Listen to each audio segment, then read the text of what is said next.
बिस्मिल्लाहिर्रहमानिर्रहीम। अस्सलाम वालेकुम नाज़रीन, मैं हूँ साकिब बशीर, मेरे साथ मौजूद हैं मतीउल्लाह जान MJ TV।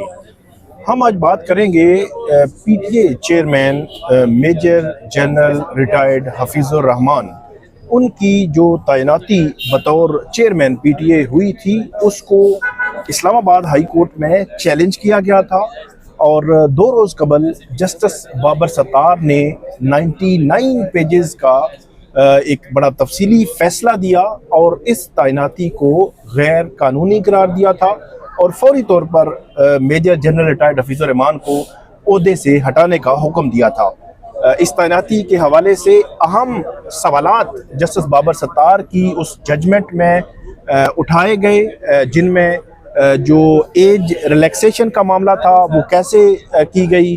फिर एक इल्ज़ाम ये भी इसी जजमेंट में सामने आया, जिसके हक़ाइक़ आगे चलकर आपके सामने रखेंगे, कि उनके ये पर्सन स्पेसिफ़िक एक तासुर ऐसे मिला कि पर्सन स्पेसिफ़िक सारा कुछ हो रहा था, जो समरीज़ मूव हो रही थी, जो कुछ जो है वो इस तैनाती के जो पसे पर्दा चीज़ें चल रही थी, वो पर्सन स्पेसिफ़िक उससे तासुर मिलता है कि वो हुआ। और उसके बाद कैसे जो रूल्स की वायलेशन हुई, जो कवानीन की तब्दीली होनी थी वो नहीं हो सकी, वो सब कुछ आगे चलकर आपको हम बताते हैं। लेकिन इस फैसले के ख़िलाफ़ चेयरमैन पीटीए जो हफीज़ुर रहमान है, उन्होंने और पीटीए ने और फेडरेशन ने अपील फ़ाइल की, जिस अपील पर आज इंट्रा कोर्ट अपील पर समाअत की इस्लामाबाद हाई कोर्ट के डिवीज़न में जस्टिस मोहम्मद आसिफ और जस्टिस इनाम अमीन मिन्हास ने। तो जो सवालात अभी इंट्रो में मैंने आपके सामने रखे हैं, फॉर एग्जांपल कि पर्सन स्पेसिफिक ये सारा प्रोसेस हुआ तैनाती का, इस की नफ़ी की आज पीटीए के वकला ने, जो चेयरमैन पीटीए के वकील ने, उन्होंने कहा पर्सन स्पेसिफिक कुछ नहीं हुआ। फिर उन्होंने ये भी कहा कि आर्टिकल 199 में सो मोटो इख्तियार 26वीं आईनी तरमीम के बाद ख़ास तौर पर आप इस्तेमाल नहीं कर सकते। तो जो प्रेयर जो इस्तदा की गई हो दरख्वास्त में, उससे आप बियॉन्ड नहीं जा सकते। तो यहाँ पर जस्टिस बाबर सत्तार उससे बियॉन्ड गए हैं। उन्होंने ये भी कहा कि जो रूल्स जो चैलेंज ही नहीं किए गए थे, उनको भी गैर कानूनी करार दिया जस्टिस बाबर सत्तार की जानिब से, या उन पर सवालात उठाए रूल्स के हवाले से। जो मेजर पॉइंट्स हैं जस्टिस बाबर सत्तार के, उनकी आज इंट्रा कोर्ट अपील में उनके पीटीए और चेयरमैन पीटीए के वकला ने नफ़ी की, जिसके बाद आज इस फैसले को मुअत्तल कर दिया गया और चेयरमैन पीटीए को बहाल कर दिया गया। तो हमने आज बात ये करनी है कि 99 पेजेस में जस्टिस बाबर सत्तार ने एक्चुअली कौन सी हक़ाइक़ हैं जो सामने लाए हैं, और उनको 90 जो है वो 100 पेजेस की एक जजमेंट जो है वो लिखना पड़ी है, वो क्या है। मतीउल्लाह जान साहब हमें बताएंगे कि सबसे पहले हम इस पे आते हैं कि ये प्रोसेस पहले, हाँ, उस तरफ हम वन बाय वन आएंगे साकिब, मगर पहले नाजरीन को ये बताना ज़रूरी है कि ये पीटीए है क्या जी, और ये पीटीए क्यों इम्पोर्टेंट है। पाकिस्तान टेलीकम्युनिकेशन अथॉरिटी ये बनाई गई थी 1997 में एक कानून के तहत, और ये जो अथॉरिटी है, ये जो इदारा है, ये रेगुलेटरी बॉडी है तमाम मोबाइल फ़ोन कम्युनिकेशंस की। ये जो जितनी टेलीफोन कंपनियां हैं, आप नाम सुनते होंगे, ये जोंग है, जैज़ है और टेलीनॉर है, या हमारे जो भी कंपनीज थी, तो ये इन सबको ये रेगुलेट करने के लिए बनाई गई थी 1997 में। और पूरे मुल्क में टावर्स लगाए जाते थे, और फिर इंटरनेट जो सर्विसेज हैं हमारे मुल्क में, इंटरनेट की सर्विसेज, वो भी पीटीए उनको रेगुलेट करती है। इसके अलावा जितना भी वायरलेस कम्युनिकेशन है, जो सैटेलाइट कम्युनिकेशन है, उसकी रेगुलेशन भी जो है वो पीटीए करती है। अब यही वो पीटीए है जिसके ऊपर ये इल्ज़ाम लगता है कि ये शहरियों के जो इंटरनेट सर्विसेज हैं उनको स्लो भी कर देते हैं। कभी वो केबल समंदर की शार्क खा जाती है, और कभी इंटरनेट बंद हो जाता है, ट्विटर का प्लेटफॉर्म जो है वो बैन हो जाता है। तो ये सब कुछ जो है ये पीटीए के ज़रिए किया जाता है, और यूट्यूब भी बैन रही पाकिस्तान में बहुत अर्सा पहले। तो ये सब पीटीए जैसा इदारा करता है। पीटीए के पास बहुत सारे टेक्नोलॉजी है कि शहरियों के जो पर्सनल डाटा है, वो जो ब्राउजिंग करते हैं, उनको भी वो मॉनिटर कर सकता है, उसमें रुकावट भी डाल सकता है। अच्छा, बाकी दीगर इदारों की तरह हम जैसे सहाफ़ियों को हमेशा ही ये खदशा रहता है कि यहाँ पे ऐसे इदारों के अंदर जहाँ पे शहरियों का डाटा है, जहाँ पे शहरियों को कंट्रोल किया जा सकता है, वहाँ पे मेरिट की बजाय, अहल लोगों की बजाय आम तौर पे हम देखते हैं कि हमारे फौज से जो रिटायर्ड अफसरान हैं उनको डायरेक्टली तैनात कर दिया जाता है। और ये कोई पहली बार नहीं हुआ। नादरा में भी अभी एक सर्विंग जनरल है, इंटीरियर मिनिस्ट्री में एक सर्विंग जनरल जो है वो आ चुके हैं। तो खदशात पैदा होते हैं। तो जो पीटीए का इदारा है, इसका जो कानून है उसमें चेयरमैन की तैनाती का एक तरीकाकार वज़ा किया गया है। अच्छा, एक तो ये है कि आप जो है इश्तिहार देते हैं और फिर लोगों की जो तालीमी काबिलियत का जायज़ा लेते हैं, उनके तजर्बे को देखते हुए फिर शॉर्ट लिस्ट करते हैं, फिर उसमें आप इंटरव्यू करते हैं और फिर पैनल होता है और फिर प्राइम मिनिस्टर उसकी फाइनल मंजूरी दे देता है। मगर यहाँ पे एक major general retired Hafeezur Rahman साहब है जिनकी ये तैनाती की गई, और बुनियादी इल्ज़ाम ये था कि मेजर जनरल साहब जो हैं रिटायर्ड, उनके लिए ये मई 2023 में जब ये तैनाती हुई तो उस वक्त शहबाज शरीफ साहब की पहली वाली पीडीएम की हुकूमत थी। ये इमीडिएटली आपको याद होगा आफ्टर अदम एतमाद के बाद जो हुकूमत आई थी 2022 अप्रैल में वो आई थी और 2023 मई को ये तैनाती की गई थी। तो पहला पॉइंट ये था जो आज अदालत में जिस पे बार बार कहा जा रहा था कि जस्टिस बाबर सत्तार ने जो है वो तो कवायद को ही उड़ा दिया है, हालांकि कवायद को चैलेंज ही नहीं किया गया और ये जो सोमोटो इख्तियार इस्तेमाल कर दिया गया। अच्छा, ये वो गलत बयानी थी जो 3 सीनियर वकला की तरफ से की जा रही थी, और मैं हैरान था कि जस्टिस आसिफ और जस्टिस राजा इनाम अमीन मिनहास, उन्होंने शायद वो जस्टिस बाबर सत्तार की जजमेंट पढ़ने की गवारा ही नहीं किया, ना ही उन्होंने कहा कि अपने तीनों वकीलों को कि आप पढ़ें जी जस्टिस बाबर सत्तार का जजमेंट। किसी ने पढ़ना गवारा ही नहीं किया, बस जुबानी कलामी वो कहते रहे और जज साहब नोट करते रहे, और दोनों जजों में से किसी ने कहा कि यार आप जजमेंट का वो मतलब का पैरा पढ़ें।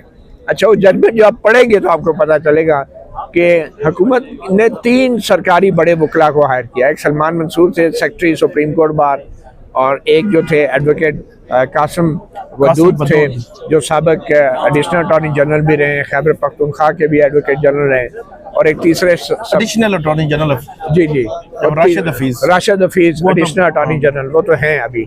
तो इन तीनों साहब ने कोई ऐसा इस तरतीब के साथ दोनों जजेस को अपने दलाइल के झांसे में लिया कि उन्होंने जस्टिस बाबर सत्तार का जो ऑर्डर है उसको आज सस्पेंड कर दिया। अच्छा, इसकी तवक्को भी की जा रही थी जिस तरीके से आजकल अदालतें काम कर रही हैं कि आप ये देखें कि ये फैसला 2 दिन पहले जारी हुआ है, जो महफूज फैसला था अनाउंस हुआ है, अगले ही रोज़ इंट्रा कोर्ट अपील दायर कर दी गई, क्योंकि एक जज के खिलाफ जो है वो 2 जजों के सामने अपील की जा सकती है।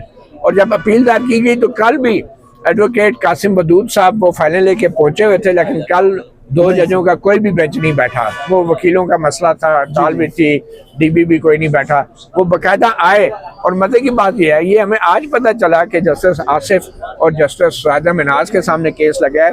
कल जो एडवोकेट कासिम वदूद आए मेरे सामने, वो कल ही बाहर आके बैठ गए थे इन दोनों जजेस की अदालत के बाहर, और हालांकि अभी काज लिस्ट नहीं आई थी, तो वो कहते मैं तो वैसे ही आ गया। और वो नुमाइंदगी कर रहे हैं एडवोकेट कासिम वदूद साहब, major general retired Hafeezur Rahman साहब की एज इन पर्सन, मतलब हफीज़ुर रहमान साहब के वकील हैं। तो उनको पहले ही पता था कि केस कोर्ट रूम के बाहर बैठना है, तो आज वो केस लग गया। अच्छा, अब जस्टिस बाबर सत्तार के फैसले की तरफ आते हैं। सबसे पहले तो जस्टिस बाबर सत्तार ने ये पॉइंट आउट किया कि आपने जो इश्तिहार दिया था उसके अंदर मेंबर एडमिनिस्ट्रेशन की भी एक वैकेंसी क्रिएट की थी, जो कि जिस तारीख को इश्तिहार दिया गया था उस तारीख में कवायद के अंदर मेंबर एडमिनिस्ट्रेशन की कोई सीट थी ही नहीं। और पीटीए एक्ट के अंदर भी, जो पीटीए का कानून है उसके अंदर भी मेंबर एडमिनिस्ट्रेशन की कोई वैकेंसी थी ही नहीं, हालांकि आपने इश्तिहार में दे दिया। अच्छा, इश्तिहार में क्यों उन्होंने दिया था, ये इश्तिहार कौन सी तारीख का है? अगर आप इसको देखें जहाँ पे जो तारीखें बताई गई हैं, 28 मार्च, ये है 28 मार्च का 2023 को इश्तिहार आया। अच्छा, मजे की बात ये है 11 अप्रैल आखिरी तारीख थी, 11 अप्लाई अप्रैल जो करने है 2023 आखिरी तारीख थी दरख्वास्तें जमा कराने की। तो उन तारीखों के अंदर कवायद में कोई मेंबर एडमिनिस्ट्रेशन की नहीं थी। जो असल में जो अमेंडमेंट हुई है इसमें एक चीज जी, जी। कि जो इसमें फेडरल कैबिनेट थी उसने मार्च की जो तारीखें थी 17 तारीख को कैबिनेट ने मेंबर एडमिनिस्ट्रेशन की वैकेंसी की मंजूरी दी। मंजूरी काबीना ने दी ना, काबीना ने मंजूरी दी, लेकिन कानून ये कहता है जी। कि काबीना की मंजूरी से कवायद नहीं बनते।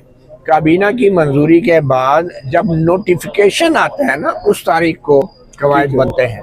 तो कवायद में जो भी तरमीम की गई थी मेंबर एडमिनिस्ट्रेशन की असामी बनाने के लिए, वो नोटिफाई नहीं हुई थी जब इश्तिहार छपा था, जब एप्लीकेशंस वसूल की गई थी, और जब एप्लीकेशन वसूल करने की आखिरी तारीख गुजरी थी उस वक्त तक मेंबर एडमिनिस्ट्रेशन की कोई पोस्ट नहीं थी। अच्छा, और एक और जो काबीना की मंजूरी से चीजें बदल गई लेकिन नोटिफाई नहीं हुई, वो उम्र की हद थी। उम्र की हद 57 साल थी जी, और काबीना ने चेयरमैन पीटीए के लिए और काबीना ने बगैर कवायद को नोटिफिकेशन के जो उन्होंने मंजूरी तो दे दी कि 61 साल कर दी जाए। 21 मार्च को उन्होंने उम्र की हद 61 साल कर दी। और major general retired Hafizur Rahman साहब की उम्र जो थी वो उस वक्त 58 साल से ऊपर थी थोड़ी, क्योंकि 57 साल की हद थी तो मेजर जनरल साहब अप्लाई नहीं कर सकते थे। लेकिन क्या हुआ, कवायद में तब्दीली नोटिफाई नहीं हुई, इश्तिहार में डाल दिया गया 61 साल उम्र की हद है, और मेंबर एडमिनिस्ट्रेशन की पोस्ट भी क्रिएट कर दी गई, और जनरल साहब ने दरख्वास्त भी डाल दी।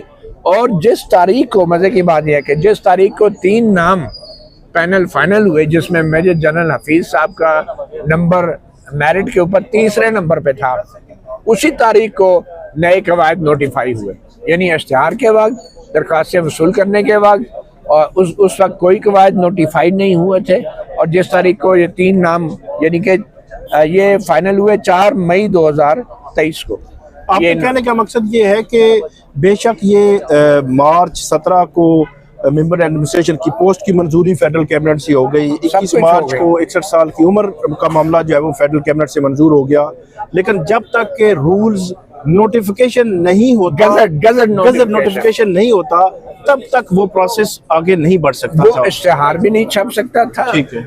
और इश्तिहार के अंदर मेंबर एडमिनिस्ट्रेशन की पोस्ट भी नहीं छापी जा सकती थी, और उसकी जो उम्र की हद है वो भी 61 साल इश्तिहार में नहीं लिखी जा सकती। तो अब ये जो सारी चीजें 4 मई को जो रूल्स गजट हुए या नोटिफिकेशन, उसका गजट नोटिफिकेशन आया, उसमें ये लिखा गया कि जी मेंबर एडमिनिस्ट्रेशन की पोस्ट भी क्रिएट हो गई है, हाँ, और 61 साल उम्र भी हो गई है। और उसी दिन जो है 3 नाम जो फाइनल हो चुके थे, इश्तिहार छप के सारा कुछ, उसमें मेजर जनरल साहब का नाम भी आ गया। अब जस्टिस बाबर सत्तार ने सिर्फ ये कहा है कि जो पीटीए का कानून है उसमें वाज़ेह तौर पे लिखा है कि जो भी तैनाती होगी फेडरल गवर्नमेंट करेगी पीटीए के चेयरमैन की और पीटीए के मेंबर्स की, वो मरवजा कवायद के तहत होगी। मरवजा मीन गजट नोटिफिकेशन कवायद, मरवजा जो नोटिफाई हुए हैं, तो वो, और फिर जो तरीका होगा वो गजट नोटिफिकेशन के मुताबिक होगा। मतलब तरीके में इश्तिहार भी अगर आप देंगे तो उसमें भी रूल में प्रेस्क्राइब्ड होगा। तो आपने पहले जो पब्लिक को बता दिया कि ये वैकेंसी है, वो मरवजा कवायद के मुताबिक वो थी नहीं, क्योंकि नोटिफिकेशन नहीं हुए थे कवायद के। बट एनीवे आगे चलते हैं। जस्टिस बाबर सत्तार ने ये कहा कि ये सारा अमल जो था बज़ाहिर लगता है कि ये एक शख्स के लिए किया गया, कवायद को बाला ताक रख के, जो मरवजा कवायद थे उनको बाला ताक रख के किया गया, और कानून की भी खिलाफ वर्जी की गई और कवायद की भी। अच्छा, ये तो हो गया ना कवायद, इश्तिहार और वो एज लिमिट। कानून की क्या खिलाफ वर्जी? कानून में ये था उस वक्त, अभी कानून में भी तरमीम नहीं हुई थी बाय द वे, कानून ये था कि जो चेयरमैन पीटीए होगा वो तमाम इंतजामी अख्तियारात जो है वो पीटीए को चलाने के लिए इस्तेमाल करे। इंतजामी मीन एडमिनिस्ट्रेशन का वो हेड होगा। तो जब आपने बगैर कवायद को नोटिफाई किए एक एडमिनिस्ट्रेशन हेड चुन लिया, तो फिर जो पीटीए के एक्ट में लिखा हुआ है कि जो एडमिनिस्ट्रेशन हेड है वो चेयरमैन होगा, तो फिर तो वो तजाद पैदा हो गया ना। तजाद ऐसे पैदा हो गया कि आपने तो इश्तिहार चेयरमैन का दिया, वो मेंबर एडमिनिस्ट्रेशन का दिया था, चेयरमैन का तो नहीं दिया था। तो मेंबर एडमिनिस्ट्रेशन अगर अलग होता या चेयरमैन अलग होता तो फिर तो आपस में उनकी लड़ाई हो जाती। तो पीटीए के एक्ट में आपको लिखना चाहिए था कि मेंबर एडमिनिस्ट्रेशन होगा, इसके ये अख्तियार होंगे, और चेयरमैन पीटीए के ये इख्तियार होंगे। तो पीटीए के एक्ट में भी तरमीम नहीं की गई जब ये सारा अमल कंप्लीट किया गया। आगे जाके बड़ी दिलचस्प बात ये सामने आई है कि जो क्वालिफिकेशन थी तालीमी वो जनरल साहब की, उसके हवाले से भी बड़ी बातें आई हैं। मगर तीसरी चीज है, मतलब पहले मेंबर एडमिनिस्ट्रेशन की पोस्ट क्रिएट हुई, दूसरा 61 साल एज हुई, और तीसरी क्वालिफिकेशन।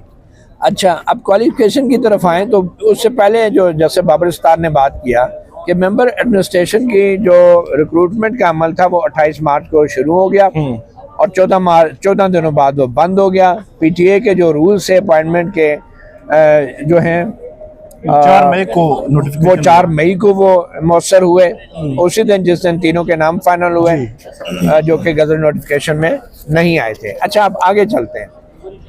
फेडरल गवर्नमेंट 17 हियरिंग हुई पीटीए के चेयरमैन को जब अपॉइंटमेंट तैनात हुई थी। आज तो वो ऐसे पोर्ट्रे कर रहे थे इस्लामाबाद हाई कोर्ट में जैसे उन्होंने सुना ही नहीं किया, वही तो वन साइडेड फैसला दे दिया जनाब। 17 हियरिंग्स हुई हैं। तो जजमेंट में लिखा हुआ है, जैसे ये पढ़ी नहीं ना जजमेंट, इसीलिए ना जजों ने पढ़ने के लिए कहा हुआ, तो वो वरना सस्पेंड कैसे करते हैं अगर वो सब कुछ पढ़ देते तो बहरहाल जी इसमें लिखा है जस्टिस बाबरिस्तान ने कि 17 हियरिंग हमने की और इसके अंदर फेडरल गवर्नमेंट ने एक बार भी ये वजाहत करना मुनासिब नहीं समझा कि ये मेंबर एडमिनिस्ट्रेशन की पोस्ट क्रिएट करने की ज़रूरत क्यों पड़ी, क्योंकि जो पीटीए का कानून है उसमें तो सारी टेक्निकल पोस्टें 3 मेंबरों की, फाइनेंस है उसके अंदर और दीगर पोस्टें, वो मैं आगे जाके आपको बताता हूँ। और फिर कहा कि जो अथॉरिटी के जो अख्तियारात हैं एडमिनिस्ट्रेशन से मुताल्लिक और अमले के मुताल्लिक वो चेयरमैन के पास होते हैं, जो लॉ है। ठीक है। तो एक दफ़ा भी गवर्नमेंट ने नहीं बताया कि ये क्या ज़रूरत पड़ी, जब चेयरमैन के पास इख्तियारात होते हैं तो एडमिनिस्ट्रेशन की नई पोस्ट क्रिएट करने की क्या ज़रूरत पड़ी। यहाँ पे शक होता है ना कि सिर्फ वो जिसको कहते हैं ना अंदर घुसाने के लिए, टेक ओवर करने के लिए एक पोस्ट क्रिएट किएगी, क्योंकि लॉ इतना रिजिड था कि डायरेक्टली दीवार फांगना मुश्किल था। ठीक है। अच्छा, आगे जाके अब जो इम्पोर्टेंट बात है, अच्छा फिर अदालत जस्टिस बाबरिस्तान ने फैसले में ये भी कहा कि ये जितनी भी 17 हियरिंग हुई है एक बार भी गवर्नमेंट ने ये एक्सप्लेन नहीं किया कि मेंबर एडमिनिस्ट्रेशन की जो असामी पुर करने का जो मयार था वो बाकी 3 मेंबरान से मुख्तलिफ क्यों था। अच्छा, ये मेंबर एडमिनिस्ट्रेशन का मयार भी थोड़ा कम कर दिया गया, शायद major general retired Hafizur Rahman साहब, वो मयार क्या था वो मैं आपको मजे की बात बताता हूँ। उसमें जो लॉ में लिखा हुआ था उसमें कहा गया कि जो डाटा दिया गया है हुकूमत के अपने रिकॉर्ड के मुताबिक, उसमें member administration major general retired Hafizur Rahman जो थे वो दरख्वास्त जब उन्होंने नौकरी के लिए दी थी उनकी उम्र 58 साल थी और 6 महीने, 58, मतलब वो 58.5 साल उम्र के थे, जबकि जो क्राइटेरिया था उम्र की हद थी वो 57 साल थी, यानी 1.5 साल उम्र की हद से वो बड़े थे। अगर वो उम्र की हद जो कि पीटीए के अपॉइंटमेंट रूल्स में दी हुई है 57 साल, अगर उसको अप्लाई किया जाता तो फिर major general retired Hafizur Rahman साहब क्वालिफाइड नहीं होते। फिर इसी तरह उन्होंने कहा कि मेजर जनरल साहब जो रिटायर्ड हैं उनकी जो तालीमी काबिलियत थी वो है master in war studies and defence management. ठीक है। अच्छा, ये मजमून जो है वो पीटीए की टेक्निकल जो क्वालिफिकेशन है उसके नज़र में इसकी कोई अहमियत नहीं है, क्योंकि पीटीए के मेंबरान की जो क्वालिफिकेशन है वो बहुत हाई है, वो मैं आगे जाके आपको बताता हूँ। उन्होंने वार स्टडीज़ में मास्टर किया, मगर जो टेलीकम्युनिकेशन रिलेटेड जो उनकी हाईएस्ट डिग्री है टेलीकम्युनिकेशन से रिलेटेड वो बीएससी है। बीएससी, हाँ जी, वो बीएससी है।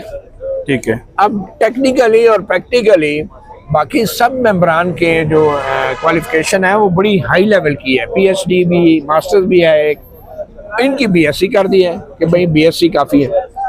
अच्छा, बीएससी इश्तिहार में कर दी गई, टेलीकम्युनिकेशन में बीएससी, अच्छी बात है, सिग्नल कोर के होंगे। ठीक है। मेरे वालिद साहब भी सिग्नल कोर में ही थे, तो वो टेलीकम्युनिकेशन में तो बीएससी हो ही जाती है। ठीक है। तो उनमें बीएससी है।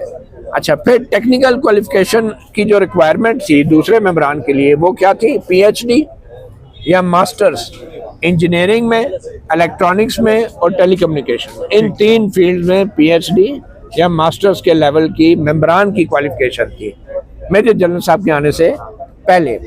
जबकि मेजर जनरल साहब जो हैं वो इस पीएचडी या मास्टर्स के क्राइटेरिया पे पूरे नहीं उतरते, क्योंकि मास्टर्स भी अगर थी तो वो भी इंजीनियरिंग, इलेक्ट्रॉनिक और टेलीकम्युनिकेशन के लिए जरूरी थी। ये क्राइटेरिया था। ठीक है। तो इसलिए उन्होंने वो क्राइटेरिया भी चेंज कर दिया। मेंबर एडमिनिस्ट्रेशन के लिए अलग से उन्होंने बीएससी कर दिया, जो मैक्सिमम टेलीकॉम से रिलेटेड रिक्वायरमेंट थी। ठीक है। अच्छा, आगे जाके वो कहते हैं कि जो दीगर दरख्वास्त गुजार थे जो मेजर जनरल रिटायर्ड साहब के मुकाबले में थे, वो बड़ी दिलचस्प मालूमात है। अच्छा, उनमें जो थे उनको नंबर दिए गए, वो जो 3 का पैनल सेलेक्ट हुआ 4 मई को, उनको जो नंबर दिए गए उसमें मोहम्मद आमिर मलिक साहब हैं, वो नंबर 1 पोजीशन पे थे। ये कोई प्राइवेट सेक्टर से थे और उनके कुल नंबर जो दिए गए वो 408 थे, 408। ठीक है। और मोहम्मद मिस्टर मालिक साहब जो हैं वो पीएचडी थे लंदन स्कूल ऑफ इकोनॉमिक्स से, ठीक है। एमबीए थे यूनिवर्सिटी ऑफ सदर्न क्वींसलैंड, और एमएस थे computer science and telecommunication engineering from Ensimag France, ठीक। और BS electrical engineering from NUST. ठीक।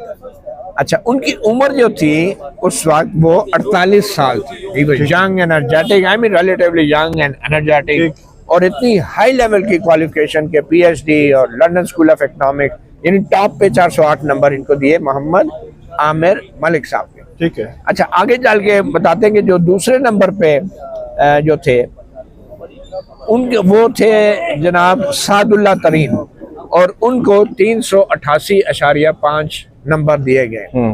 यानी पहले नंबर वाले जो थे उनको 408 नंबर दिए गए और दूसरे नंबर पे सादुल्ला तरीन 388।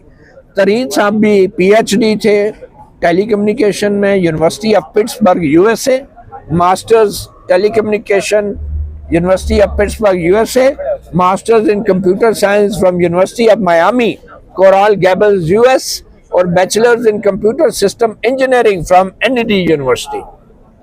और उनकी उम्र थी 57 साल, यानी एग्जैक्टली 57 ईयर्स के वो थे। उनको दूसरे नंबर पे रखा गया। अच्छा, मेरिट लिस्ट, ये मेरिट लिस्ट जो बनी। अच्छा, जनरल साहब तीसरे नंबर पे थे, ठीक है, और वो ये कह रहे हैं जस्टिस बाबर स्टार कि अगर जनरल साहब को मेरिट में भी अगर देखा जाता तो जो टॉप पोजीशन थी उन 3 में से टॉप पोजीशन वाले को या तो प्राइम मिनिस्टर सेलेक्ट करते मेंबर एडमिनिस्ट्रेशन की पोस्ट के लिए, या दूसरे नंबर वाले को लेते मेंबर एडमिनिस्ट्रेशन की पोस्ट के लिए। उन्होंने दोनों को नहीं लिया और तीसरे मेजर जनरल रिटायर्ड साहब को ले लिया, जिनकी उम्र भी 58 साल थी, क्वालिफिकेशन भी बीएससी बैचलर्स इन साइंस थी टेलीकॉम में। अच्छा, जो प्रेस्क्राइब क्राइटेरिया था उसमें मेजर जनरल साहब पूरा मतलब मेरिट पे भी वो नहीं आ रहे थे। अच्छा, उम्र के हिसाब से भी वो नहीं आ रहे थे। तो मगर जनरल जस्टिस बाबर सत्तार साहब कहते हैं अभी कहानी खत्म नहीं हुई। अच्छा, वो आगे आगे कहते हैं कि 11 मई को आमिर मलिक साहब जो हैं, जिन्होंने मेजर जनरल साहब से 56 पॉइंट ज्यादा लिए थे मेरिट लिस्ट में, उन्होंने एक टेलीकॉम इंडस्ट्री में वो उनका एक्सपीरियंस था और टॉप के उम्मीदवार थे सिलेक्शन कमेटी। उन्होंने एक खत लिखा सेक्रेटरी काबीना डिवीजन को और उसमें लिखा कि वो मजीद दिलचस्पी नहीं। अब ये बड़ी एक कहानी है कि आमिर मलिक साहब जो टॉप पोजीशन होल्डर से पीएचडी, मास्टर, सारा टेलीकॉम, इंजीनियरिंग, इलेक्ट्रॉनिक्स में, उन्होंने खत लिखा जी मैं इसमें दिलचस्पी नहीं रखता। अच्छा, ये कौन सी तारीख को उन्होंने लिखा? 11 मई 2023। इसमें मैं थोड़ी सी तफसील बता दूं कि 28 मार्च को इश्तिहार आता है और 11 अप्रैल से तक जो है अप्लाई आपने करना है। इसका मतलब ये है कि आमिर मलिक साहब ने 11 अप्रैल से पहले अप्लाई कर दिया, उसमें सारे डॉक्यूमेंट्स एवरीथिंग दी। उसके बाद टेस्ट इंटरव्यू भी हुआ, सारा कुछ होता रहा। फिर जो है वो 4 मई को ये जो मामला हुआ कि नोटिफिकेशन रूल्स नोटिफाई हुए और 3 नाम भी फाइनल हो गए। 3 नाम भी फाइनल हो उसमें गए। जब मेजर जनरल साहब का नाम आया तो आमिर मलिक साहब के कान खड़े हो गए, ये कहाँ से आगे मेजर, और है भी बीएस। तो वो समझ गए कि अगर बीएस एजुकेशन वाला जर्नल पैनल में आ सकता है तो फिर तो पीएचडी वालों का इधर क्या काम। ये दूसरा ये पढ़े लिखे ज्यादा, वो बहुत ज्यादा पढ़े लिखे थे तो हो सकता है वो समझ गए, उन्हें क्या मुझसे लड़ाई नहीं होती। ठीक। वो भागे, उन्होंने कहा जी खत लिख दिया काबीना डिवीजन के सेक्रेटरी को मैं नहीं। कि मैं जी इस रेस आज में बल्कि नहीं बड़े धड़ल्ले से कहा वहाँ पे जो पीटीए और चेयरमैन पीटीए के वकला थे, उन्होंने कहा जी देखे जितने लोगों ने अप्लाई किया था इतना शफाफ क्राइटेरिया था, किसी ने कोई- चैलेंज नहीं किया। कोई एक बंदा चैलेंज करने नहीं आया जी, हमारे साथ तो जाती हो गई है। कोई पागल था सर फड़वाना। बट एनीवे, जिसने चैलेंज किया उसके साथ क्या हुआ वो एक हाँ। अलग दास्तान है। अच्छा अच्छा, तो जस्टिस बाबर सत्तार लिखते हैं कि मलिक साहब का जो अचानक उन्होंने दिलचस्पी खो दी, और उनकी वजह पता है उन्होंने क्या बताई कि मैं जो हूँ इस वक्त पराल है, कोई ऑडिटर जनरल डिपार्टमेंट का कोई महकमा है पराल का, तो मैं उसका सीईओ हूँ, तो इसलिए मैं मसरूफ हूँ। मतलब पराल का महकमे का सीईओ और इतनी बड़ी पोस्ट। और ये बात जो है, PTA के chair- ये बात उनको अप्रैल पूरे महीने में या मार्च के एंड से लेकर मतलब 35-40 दिन बस पता ही नहीं लगा, तो मैं तो मसरूफ हूँ। लेकिन जब 3 नाम आए और उसमें जनरल साहब का फिर नाम उन्होंने आया, कहा, हाँ, तो उन्होंने मैं तो कहा मैं ठीक हूँ जिधर हूँ, बस मैं नहीं कहीं ज्यादा। महाराज जी 24 मई को मेजर जनरल हफीजुर रहमान को नोटिफाई कर दिया गया मेंबर एडमिनिस्ट्रेशन काबीना डिवीजन की तरफ से। आप ये देखें कि 4 मई 2023 को कवायद का नोटिफाई हो गया, चेंज हो गए, 3 नाम आ गए जिसमें जनरल साहब भी थे, और फिर 11 मई को आमिर मलिक साहब ने खत लिख दिया कि मैं तो कोई इंटरेस्टेड नहीं हूँ, और 24 मई को जनरल साहब को मेंबर एडमिनिस्ट्रेशन नोटिफाई कर दिया गया। अच्छा, फिर जज साहब लिखते हैं जस्टिस बाबर सत्तार के बार बार कहने के बावजूद हुकूमत की तरफ से कोई भी ऐसी समरी वज़ीर आज़म को भेजी गई, वो अदालत में नहीं पेश की गई कि जिसमें ये वजाहत की जाती कि major general retired Hafizur Rahman साहब कम से कम उन 3 उम्मीदवारों में से कहाँ से बेहतरीन करार पाए। मतलब जो ऊपर वालों को छोड़ के आपने तीसरे नंबर वाले BS डिग्री वाले को रख लिया, ये कहाँ से आ गए। और फिर आमिर मलिक साहब ने अगर वो दिलचस्पी छोड़ भी दी थी और वो विड्रा भी कर गए, तो दूसरे नंबर पे जो थे वो सादुल्ला तरीन, उनको क्यों नहीं हुकूमत ने कंसिडर किया। हालांकि सादुल्ला तरीन के भी 37 ज्यादा पॉइंट्स थे जनरल साहब से, 37 पॉइंट, लेकिन उनको भी नहीं रखा। तो जस्टिस बाबर साहब लिख रहे कि कोई हुकूमत ने इसकी एक्सप्लेनेशन नहीं दी कि उन 2 को छोड़ के नीचे वाले को क्यों ले लिया, BS को। अच्छा, फिर वो कहते हैं कि रिकॉर्ड पे कोई ऐसी चीज नहीं है, और ये फैसला जो किया गया इसको हम कैसे मुनसफाना कह सकते हैं, मुनासिब कह सकते हैं, और जो फेडरल गवर्नमेंट ने एक्सरसाइज की है ये बज़ाहिर मुनसफाना नहीं है। अच्छा, फिर जो 3 कैंडिडेट हुए उसमें से PTA का जो अपॉइंटमेंट के रूल्स थे उसमें वाज़ेह तौर पे लिखा था कि 2 तरीके से चेयरमैन PTA अपॉइंट हो सकता है, या कोई भी मेंबर लेट से मेंबर एडमिनिस्ट्रेशन लगा ही दिया चले, वो भी गलत था लेकिन लग गया।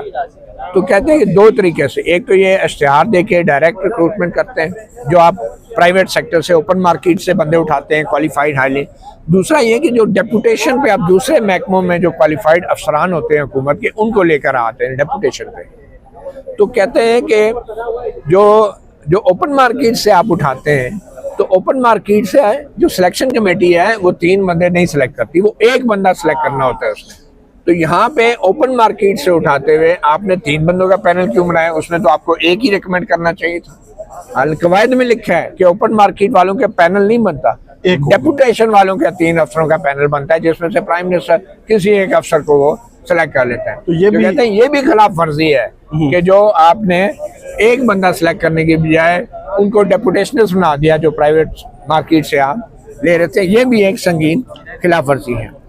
तो मेरे ख्याल में अब ये क्वालिफिकेशन और ये सब कुछ जो हमारे सामने आया है, केस जो है वो केस मेरे तो ख्याल बड़ा में वाज़ेह हो गया है, बड़ा वाज़ेह है, लेकिन अब इस केस को जो है वो आज मुअत्तल कर दिया गया है। इस फैसले को ऑर्डर सस्पेंड हो गया। ऑर्डर सस्पेंड हो गया है। और मती साहब अब अगला सवाल हमारे नाजरीन ये मैं एक एक्सप्लेन जरूर कर दूं कि इसमें कहीं भी जस्टिस बाबर सत्तार ने ये नहीं कहा कि जो कवायद थे वो गैर कानूनी थे, कवायद को ना तो किसी ने चैलेंज किया था। बाबर सत्तार साहब ये कह रहे हैं कि जो आपने कवायद बनाए वो बाद में बने, और जब आपने सारा अमल शुरू किया उस वक्त ये तरमीम कवायद में नहीं हुई थी। उन्होंने ये नहीं कहा कि कोई गैरानी हो गई कवायद। और ये भी बात कर रहे थे तीनों वकला के अटॉर्नी जनरल को नहीं सुना गया। अटॉर्नी जनरल को तब सुना जाता है जब किसी कानून को चैलेंज किया जाता है, और खास तौर पे रूल को चैलेंज किया जाता है। रूल इसलिए नहीं चैलेंज हुए कि रूल को तो वो मान रहे थे, लेकिन कह रहे थे कि उनका इतलाक जो है फलान तारीख से होगा, फलान से नहीं होगा। तो इसमें कहीं भी रूल को चैलेंज ऐसा नहीं किया गया। तो इसमें अब फैसला मुअत्तल हो चुका है और अगला सवाल ये होगा कि अगर इतना मजबूत केस है तो फिर तो ये मामला आगे चलेगा। उमूमी तौर पर ऐसे केसेस में और ख़ास तौर पर 26वीं आईनी तरमीम के आने के बाद तो ऐसे केसेस का हशर ये होता है कि ये आज हम आपको बता रहे हैं, खबर दे रहे हैं बल्कि, कि ये केस अब बहुत दूर तक आपको कहीं लगता हुआ नज़र नहीं आएगा। ये केस ऐसे ही फाइल पड़ी रहेगी, पड़ी रहेगी, पड़ी रहेगी। इसकी वजह क्या है? इसकी वजह 26वीं आईनी तरमीम के बाद तो बिल्कुल चीज़ें, वो हुकूमत और एग्जेक्टिव के मामलात जो है वो कहते हैं कि उनको तो बिल्कुल छेड़ना ही नहीं, बेशक जितनी बड़ी वो कानूनी देखिए, जो आपने जैसे वाबस्ता की जजमेंट पढ़ी है ना, मैं समझता हूँ कि इस अंग्रेजी, इस मंतक, इन रीजंस का अंग्रेजी में फैसला लिख के इनको ख़त्म करना, ये जस्टिस आसिफ और जस्टिस मिनहाज साहब के बस की बात नहीं होगी। इसलिए बेहतर यही होगा कि वो बस स्टे दे दिया है, फाइल को भेज दें और ये जनरल साहब भी बाय द वे स्टे पे ही चलेंगे। कम से कम ये पीटीए वाले जनरल साहब जो है वो स्टे पे ही चलेंगे और वो आर्जी तौर पे बहाल हुए हैं, मुस्तकिल तौर पे अभी उनके हक में फैसला नहीं हुआ। केस चलता रहेगा। इससे पहले हमने देखा डीसी इस्लामाबाद का केस था, उनको बहाल किया गया, आज तक केस नहीं लगा, दो साल हो गए। तो इसलिए मैं पुरानी जो रवायात हैं उनको मद्देनज़र रख कर ये आपको बता रहा हूँ। बहरहाल देखते हैं कि अब इस केस में क्या फर्दर होगा। मज़ीद भी अपडेट्स जो आती जाएंगी आपके साथ हम शेयर करते रहेंगे। हमें इजाज़त दीजिए। अल्लाह हाफ़िज़।